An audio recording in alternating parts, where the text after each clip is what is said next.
c'est-à-dire qu'ils ne sont pas des urgences, mais sont congénitales. C'est les anomalies de migration testiculaire et l'autre, c'est une urgence chirurgicale que tout médecin doit reconnaître aux urgences. Il ne doit pas passer à côté parce que c'est vraiment une urgence chirurgicale majeure qu'il faut reconnaître. C'est la torsion du cordon spermatique et à travers cette urgence, on va aborder les autres pathologies qui vont donner le même tableau clinique. C'est celui de la grosse bourse aiguë de l'enfant. Donc on commence par les anomalies de migration testiculaire.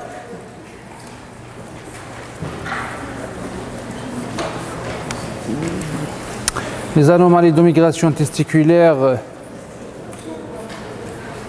qui a plusieurs terminologies en fait.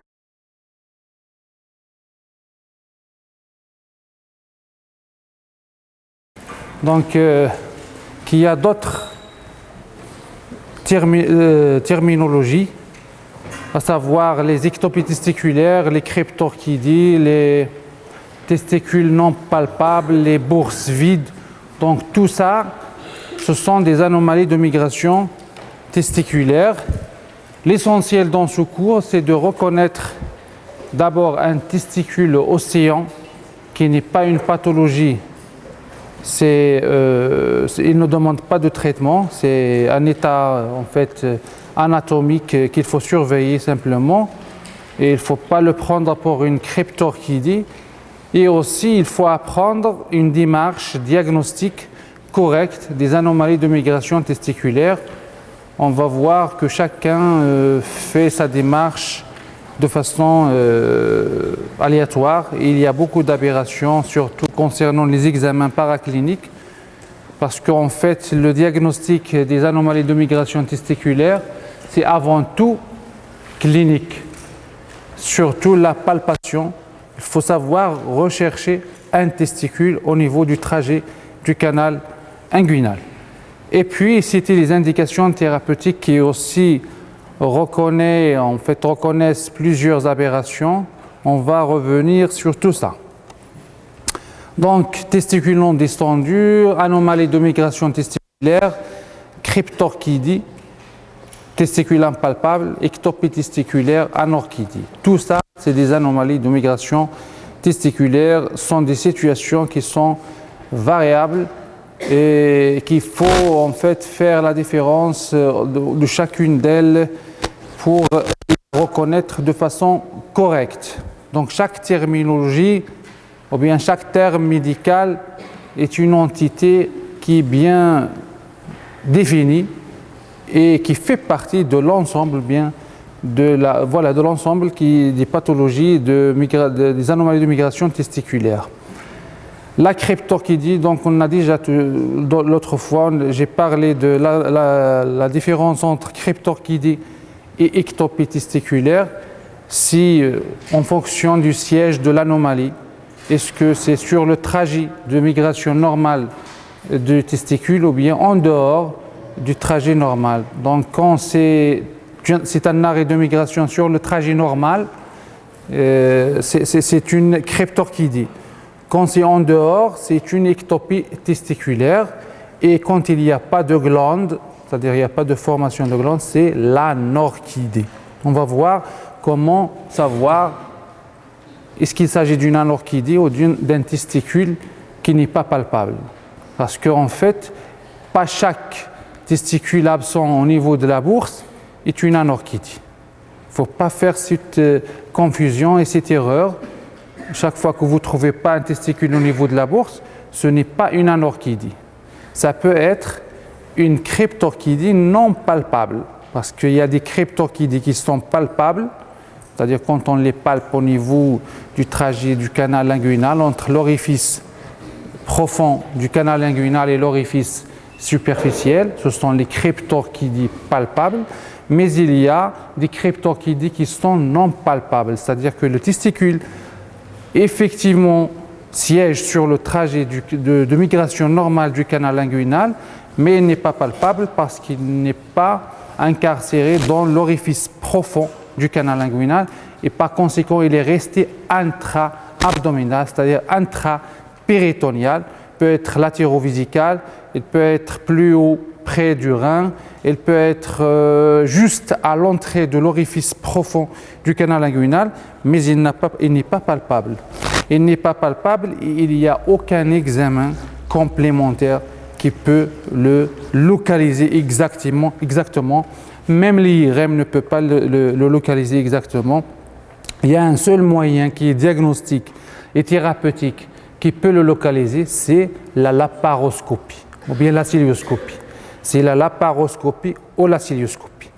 Ce qui veut dire une seule et unique moralité dans le diagnostic de l'anomalie de migration testiculaire à travers ce cours, c'est que le diagnostic, ce qu'il faut retenir, parce que si vous retenez ce que ces deux mots, ou bien ces deux phrases que je vais en fait citer, le cours, ou bien l'ensemble de l'objectif du cours est atteint.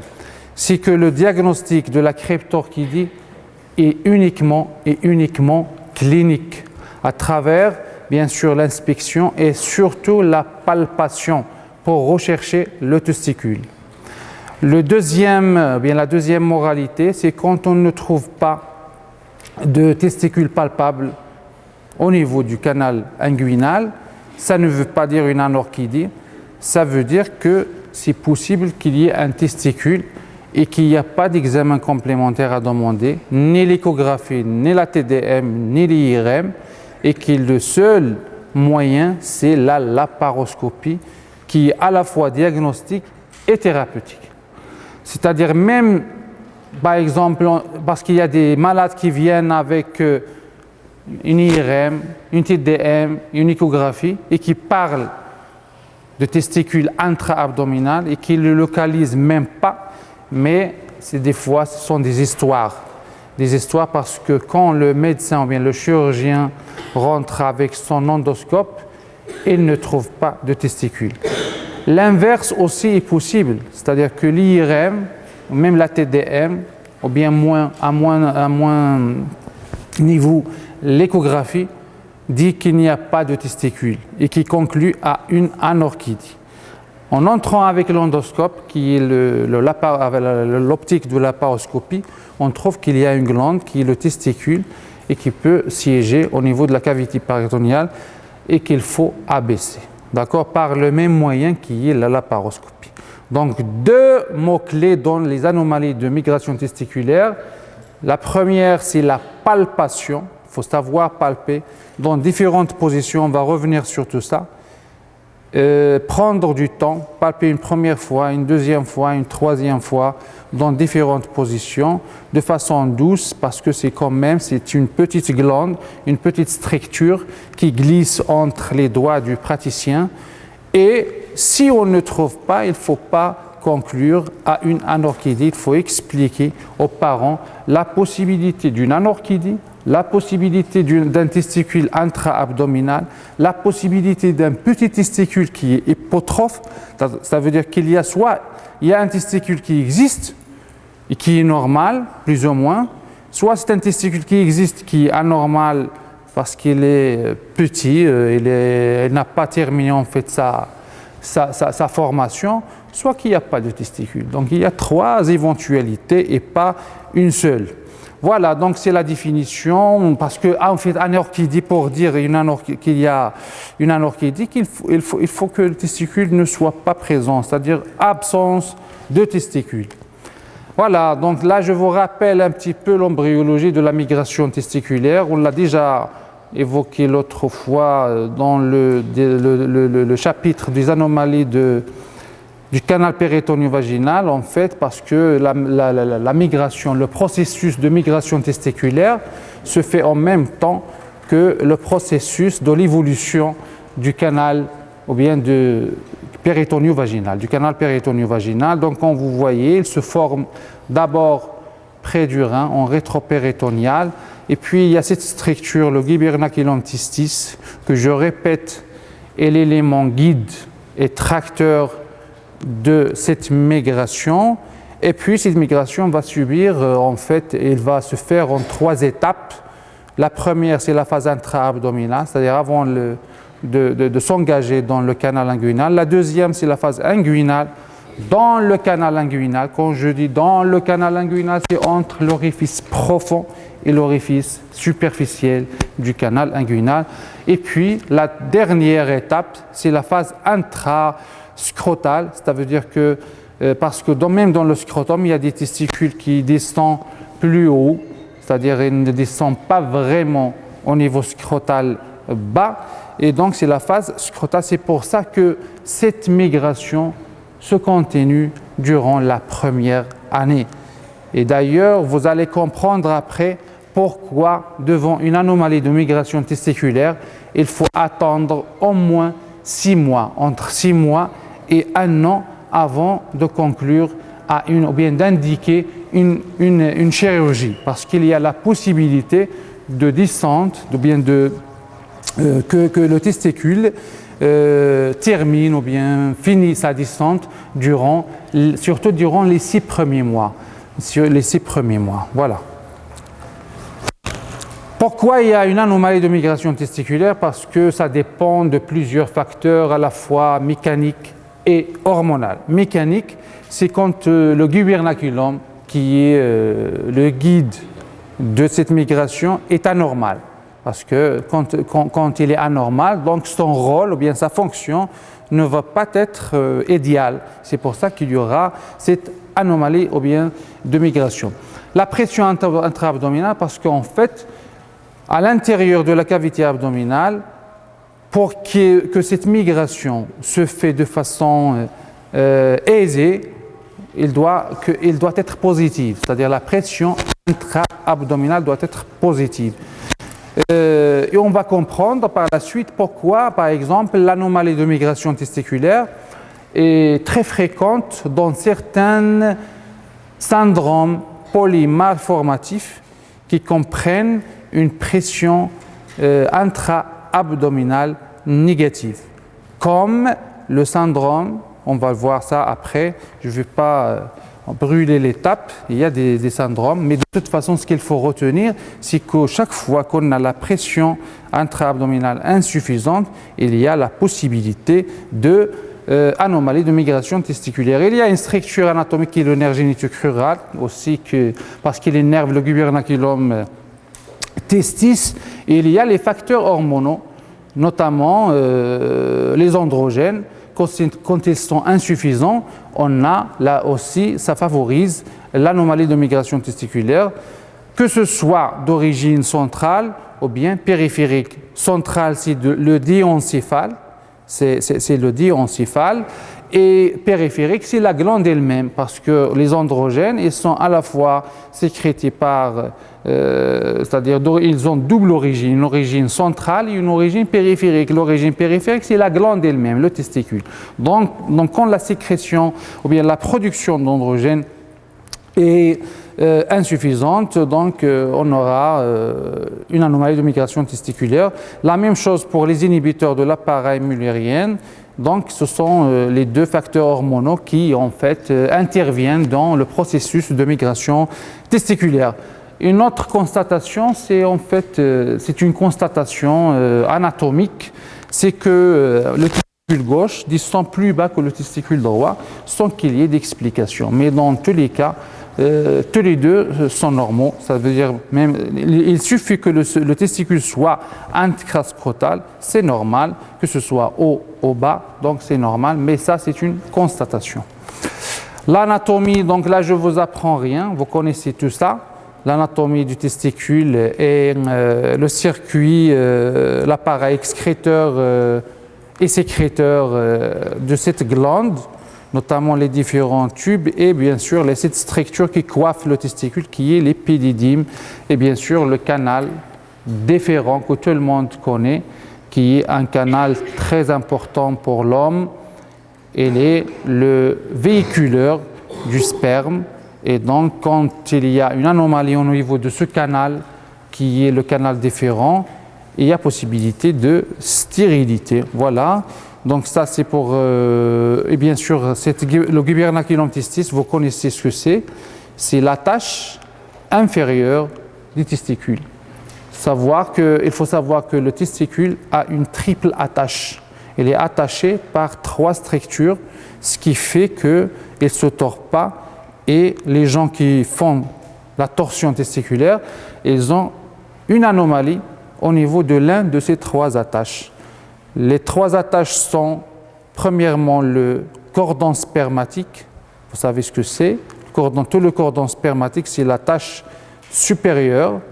Il y a le gubernaculum testis qui est l'attache inférieure. Il y a une attache postérieure qui est moins importante, mais intéressante, qui est ce qu'on appelle le mésorchium, ou bien le méso postérieur du testicule, du cordon spermatique, c'est le mésorchium. Donc ces 3 attaches doivent exister pour que le testicule soit stable et ne subit pas de torsion. Voilà, donc ça c'est un peu la structure des différentes tuniques qui enveloppent le testicule. Et là, c'est l'histologie. Pourquoi l'histologie? Parce que souvent, les testicules qui présentent une anomalie de migration, c'est-à-dire qui n'achèvent pas normalement leur migration, souvent, ils présentent des anomalies histologiques, ce qui fait que même si on les abaisse, ces testicules-là, ils ont un pouvoir de fertilité qui est insuffisant. Et donc si quelqu'un qui avait une créptorchidie bilatérale, il se peut qu'il soit stérile à l'âge adulte, même si on abaisse ses testicules. Mais de toute façon, ça ne veut pas dire qu'il faut laisser ses testicules tranquilles et ne pas les abaisser, parce que combien de testicules vont être fonctionnels après cet abaissement. Voilà, le 100% en médecine n'existe pas. Voilà, donc souvent ces testicules-là sont le siège de ce qu'on appelle l'indépendance épididymotesticulaire. Ça veut dire qu'il y a une indépendance, il n'y a pas de connexion entre le testicule et l'épididyme. Parce que pour en fait éjaculer, il faut qu'il y ait des connexions entre le testicule et l'épididyme pour en fait éjaculer dans la vésicule, pour véhiculer le sperme ou bien le stocker dans la vésicule séminale et par la suite l'éjaculer donc dans l'urètre.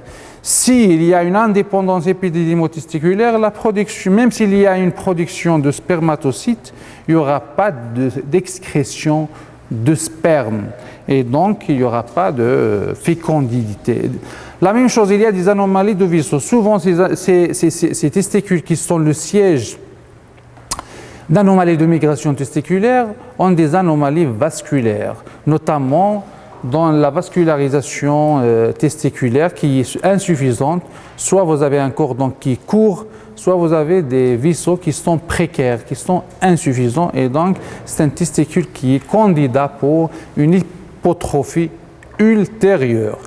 Voilà, il y a bien sûr des anomalies histologiques, les dysplasies. Ce sont des testicules qui sont dysplasiques, ce qui explique la possibilité de dégénérescence si on les laisse à l'intérieur de l'abdomen, et aussi un risque important de dégénérescence maligne, même si on les abaisse. C'est-à-dire un testicule qui est créptorchide, il est plus exposé à une dégénérescence maligne qu'un testicule qui est normal.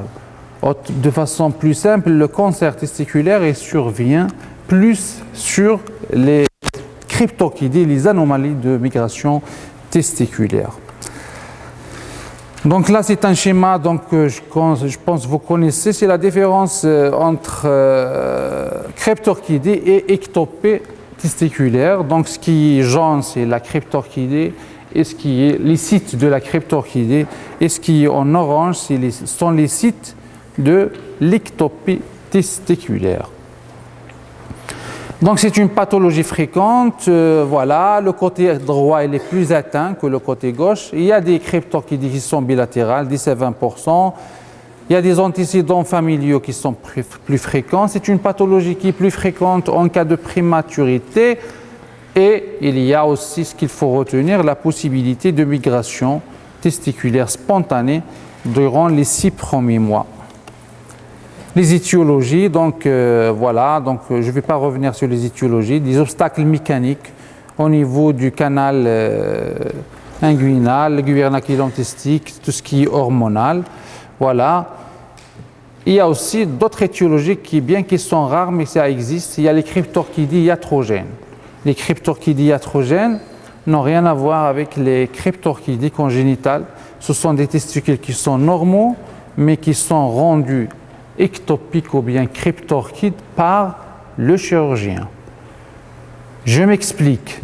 Un enfant qui a une hernie inguinale et qui a un testicule en place, il vient dans un service de chirurgie, il est opéré et le chirurgien à la fin, il a oublié de repositionner le testicule en intrascrotal ou bien de vérifier sa position intrascrotale. Ce testicule, il va rester en inguinal et à cause de la cicatrisation et de la fibrose qui se forme autour de ces testicules, il sera fixé au niveau inguinal. Et après, le malade va avoir une bourse homolatérale vide. C'est ce qu'on appelle les testicules ou bien les cryptorchidées iatrogènes.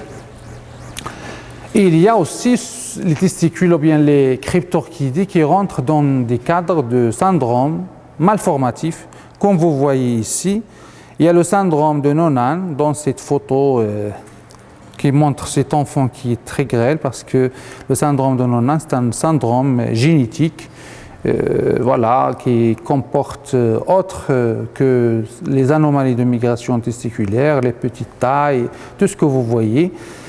Et à droite, il y a un autre syndrome, c'est le syndrome de Prune-Billy. Prune-Billy. Prune-Billy, c'est en rapport avec la pression intra-abdominale. Tout à l'heure, je vous ai dit que la pression intra-abdominale positive, c'est un facteur de migration testiculaire. Et donc, dans ce syndrome qui est le syndrome de Prune-Billy, il y a une paroi abdominale qui ne s'est pas formée correctement, ce qui fait qu'il y a une cavité, une paroi abdominale qui lâche. Il n'y a pas de fibre musculaire entre les feuillets aponevrotiques des différents muscles intra-abdominaux, ce qui fait qu'il y a cet aspect-là de ventre qui lâche et parce qu'il n'y a pas de pression à l'intérieur de l'abdomen, ce qui fait que cette migration testiculaire ne se fait pas de façon correcte. Voilà. Et c'est un syndrome qui est associé en plus de cet aspect de ventre et de la cryptorchidie, d'autres anomalies, notamment les anomalies urinaires. Les anomalies urinaires, les hernies sont plus fréquentes de ce syndrome, les anomalies vésicales sont plus fréquentes, notamment les macrovésies. Les macrovésies ou bien ce qu'on appelle les mégavésies. Les mégavésies sont des vésies en fait qui sont de capacité très importante et même la pression au niveau de la vessie n'est pas correcte, ce qui fait que c'est une vessie qui ne se vide pas de façon correcte. C'est une vessie qui stocke beaucoup d'urine sans l'évacuer, bien sûr avec toutes les conséquences qui en résultent, notamment le reflux vésico-urétéral associé à cause de cette stase d'urine répétitive dans le temps au niveau de la vessie. Donc ça, c'est le syndrome de Prune-Billy qui est c'est un syndrome qui est connu et qui est de mauvais pronostic, notamment le pronostic fonctionnel, je parle du pronostic rénal. Bien sûr, il y a des anomalies de migration testiculaire qui évoquent des anomalies de différenciation sexuelle. Et là, il faut faire attention à certains malades qui ont des anomalies de verge avec des bourses qui sont vides. Lorsque les bourses sont vides avec des anomalies de la verge, des organes génitaux externes, il faut faire attention, ça peut être une anomalie de différenciation sexuelle. C'est-à-dire un hypospadias, par exemple, pénien, ou bien postérieur, plus une cryptorchidie bilatérale, un hypospadias, une cryptorchidie bilatérale plus un micropénis. Là, c'est une anomalie de différenciation sexuelle jusqu'à preuve de contraire. C'est-à-dire que devant ces malades-là, il ne faut pas traiter ce qui apparaît, c'est-à-dire ce qui paraît, c'est-à-dire ce qui est apparent. Il faut déclencher une enquête étiologique. Et là, je parle surtout d'enquête hormonale. Il faut bilanter correctement ce malade pour voir est-ce qu'il ne se plaint pas de troubles hormonaux avec un karyotype qui est anormal et par conséquent un phénotype qui sera anormal. C'est-à-dire qu'il y a des malades comme ça qui sont des filles. Notamment, il y a des hyperplasies comme vous voyez ici dans cette photo-là. La première en haut à droite, là, c'est une fille. D'accord? Donc ça se voit, c'est un scrotum, mais qui est vide. Et là, on a l'impression que c'est une verge. Ce n'est pas une verge. Là, c'est une fille, c'est une hyperplasie congénitale des surrénales. Il y a tous les aspects qui sont possibles. Ça c'est pas très méchant, parce que là, ça se voit que c'est un hypospadias et les testicules, même s'ils ne se voient pas, nous, avec l'expérience, lorsqu'on voit comme ça, on peut dire qu'il y a des testicules quelque part qu'il faut chercher et abaisser. Mais là, c'est plus grave. Là aussi, c'est plus grave. Donc, c'est pour ça, pour ne pas passer à côté de toutes ces éventualités, chaque fois que les bourses sont vides avec des anomalies des organes génitaux externes, il faut déclencher une enquête étiologique, notamment un bilan hormonal et un karyotype et un avis endocrino. Il faut savoir qu'il n'y a pas de signe en fait il n'y a pas de signe fonctionnel dans les anomalies de migration testiculaire. C'est des motifs qui sont en rapport avec la constatation, avec l'inspection, parfois avec la palpation, que ce soit de la maman, parce que c'est la maman qui change les couches, donc c'est elle qui découvre ça, si elle est bien éveillée et attentive, et aussi les médecins, la même chose. Les médecins, à l'occasion d'une consultation de routine, d'un vaccin, d'une consultation de pédiatrie, donc ils découvrent des bourses vides. Donc le principal motif dans les anomalies de migration testiculaire, c'est bourse vide. Il n'y a pas de douleur à l'état normal, c'est-à-dire à l'état simple, sauf, on va voir dans certaines situations, notamment les complications où ça devient douloureux. De toute façon, c'est un examen qui fait partie de l'examen de tout nouveau-né en salle de travail, parce qu'un nouveau-né, lorsqu'il naît, il doit être accueilli et réceptionné par un médecin qui va l'examiner, rechercher toutes les malformations, surtout les malformations qu'il faut rechercher absolument en salle de travail. Et chaque fois que j'ai l'occasion de les rappeler, je les rappelle, les 5 malformations à recherche systématique en salle de travail, parce que c'est le dépistage, et quand on ne les dépiste pas, ça fait les problèmes de la santé publique. Et là, je commence par les 5 malformations à recherche systématique en salle de travail sont les recommandations de l'Organisation mondiale de la santé et que tout médecin doit connaître. La première, c'est l'atrésie des couennes, l'atrésie de l'œsophage, les malformations anorectales, les hanches, les luxations congénitales de la hanche et les anomalies de différenciation sexuelle, ce qui fait qu'il faut absolument examiner les organes génitaux externes. Donc, ce sont les 5 malformations à recherche systématique en salle de travail. Ce qui fait que le diagnostic des anomalies de migration testiculaire, il est uniquement et seulement clinique. Voilà, donc le motif, c'est la vacuité de la bourse.